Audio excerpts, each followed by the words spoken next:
Serial Anupama की कहानी इस समय ऐसे मोड़ पर आ खड़ी हुई है जहां हर किरदार की असली नीयत सामने आती दिखाई दे रही है। माही और गौतम का रचा हुआ प्लान धीरे धीरे सफल होता नजर आ रहा है। उन्होंने जिस चालाकी से हालात को अपने पक्ष में मोड़ा, उससे पराग जी की मुश्किलें बढ़ती चली गईं।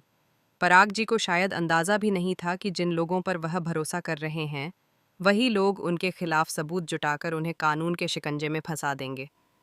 जब पुलिस उनके सामने आती है और उन्हें गिरफ्तार किया जाता है, तो यह पल न सिर्फ पराग जी बल्कि पूरे परिवार के लिए झटका साबित होता है। पहली बार उन्हें इस तरह बेबस देखा जाता है। दूसरी ओर अनुपमा, जो हमेशा से परिवार को जोड़कर रखने की कोशिश करती आई है, एक बार फिर जिम्मेदारियों के बीच खड़ी है। वह अपने बापूजी की मदद के लिए उनके दोस्त के घर तक चली जाती है ताकि सच सामने लाया जा सके और पराग जी को राहत मिल सके। लेकिन वहाँ भी हालात आसान नहीं होते। हर जगह उसे सवालों और तानों का सामना करना पड़ता है। फिर भी अनुपमा की खासियत यही है कि वह टूटती नहीं, बल्कि अपने आत्मविश्वास और सच्चाई के बल पर खड़ी रहती है। उसके संवादों में वही ताकत है जो सामने वाले को सोचने पर मजबूर कर देती है।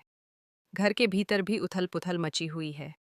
तोशु और पाखी को जब बायो और हसमुख शाह द्वारा संभाल कर रखे गए जेवर और जमीन के कागजात मिलते हैं, तो उनके मन में लालच जाग उठता है। उन्हें लगता है कि यह सब उनका हक है। लेकिन तभी बा का अचानक लौट आना कहानी में नया मोड़ ले आता है। बा की सख्त आवाज़ और उनका गुस्सा साफ बता देता है कि उन्होंने सब समझ लिया है। वह पाखी और तोशु को कड़ी चेतावनी देती हैं कि उन्होंने उन्हें पुलिस के हवाले नहीं किया, यही उनके लिए बहुत है। संपत्ति के बारे में वह साफ कह देती हैं कि उनके और बापूजी के बाद सब कुछ अनुपमा का होगा।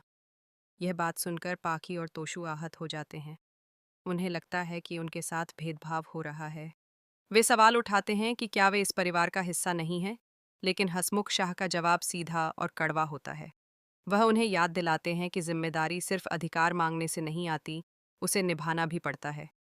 नकली चाबी बनवाना, कागजात चुराना और झूठ बोलना किसी भी हाल में सही नहीं ठहराया जा सकता। अनुपमा ने कई बार उन्हें बचाया, लेकिन उन्होंने अपनी गलतियों से सीख नहीं ली। पाखी की जिंदगी में भी एक बड़ा धोखा छिपा है। जिस व्यक्ति पर वह आंख मूंदकर भरोसा कर रही है और जिसके साथ भविष्य के सपने देख रही है, उसके बारे में सच्चाई कुछ और ही है। उसका पहले से ही दिल्ली में परिवार है। अनुपमा यह सच जान चुकी है और वह पाखी को समझाने की कोशिश भी कर चुकी है। लेकिन पाखी का स्वभाव जिद्दी है। वह अपनी माँ की बात को दखलंदाजी समझती है।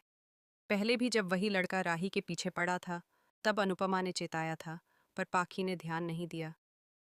अधिक जैसा अच्छा साथी छोड़ देने के बाद भी उसने खुद को नहीं बदला। अपनी बेटी यीशु की जिम्मेदारी तक वह ठीक से नहीं निभा पाई। फिर भी उसे लगता है कि दुनिया उसकी भावनाओं को समझे। उधर कोठारी परिवार में भी अशांति बढ़ती जा रही है। हालात ऐसे बन रहे हैं कि उन्हें फिर से अनुपमा की जरूरत पड़ने वाली है। गौतम और माही मिलकर प्रेम, राही और अंश पर आरोप लगाने की कोशिश करते हैं। उनकी मंशा साफ है कि किसी तरह अंश को अपने नियंत्रण में लाया जाए और प्रार्थना के बच्चे की कस्टडी पर पकड़ बनाई जाए। यह साजिश बहुत सोची समझी है, लेकिन हर साजिश हमेशा सफल नहीं होती। सच देर से ही सही सामने आता जरूर है। अनुपमा जब लौटती है तो उसके सामने जिम्मेदारियों का पहाड़ खड़ा होता है।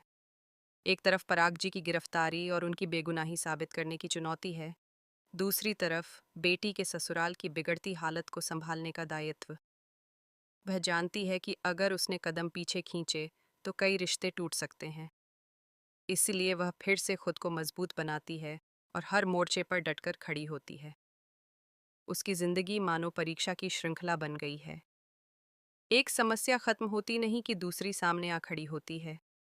कोठारी परिवार की उलझनों को सुलझाते सुलझाते वह अपने घर की भावनाओं को नजरअंदाज कर देती है। यही बात बा और बापूजी को चुभ सकती है। उन्हें लगता है कि अनुपमा दूसरों के लिए खुद को इतना समर्पित कर देती है कि अपने ही घर को पीछे छोड़ देती है। लेकिन अनुपमा के लिए परिवार सिर्फ खून के रिश्तों तक सीमित नहीं, बल्कि हर वह रिश्ता है जिसे वह अपना मानती है। कहानी का सबसे भावनात्मक पक्ष ये है कि अनुपमा चाहे कितनी भी दूर चली जाए, अंत में लौटकर अपने परिवार के पास ही आती है। यही उसका मूल है, यही उसकी ताकत है। दर्शक भी उसी संघर्ष और संवेदनशीलता से जुड़ते हैं। शायद यही वजह है कि यह कहानी लोगों के दिलों में जगह बना चुकी है। हर मोड़ पर जब लगता है कि अब सब खत्म हो गया, तभी अनुपमा नई ऊर्जा के साथ उठ खड़ी होती है। आने वाले समय में पराग जी की बेगुनाही सामने आ सकती है। गौतम और माही की साजिशों का पर्दाफाश होना तय लगता है, लेकिन तब तक कई रिश्ते परीक्षा से गुजरेंगे। पाखी को अपने फैसलों की कीमत चुकानी पड़ सकती है।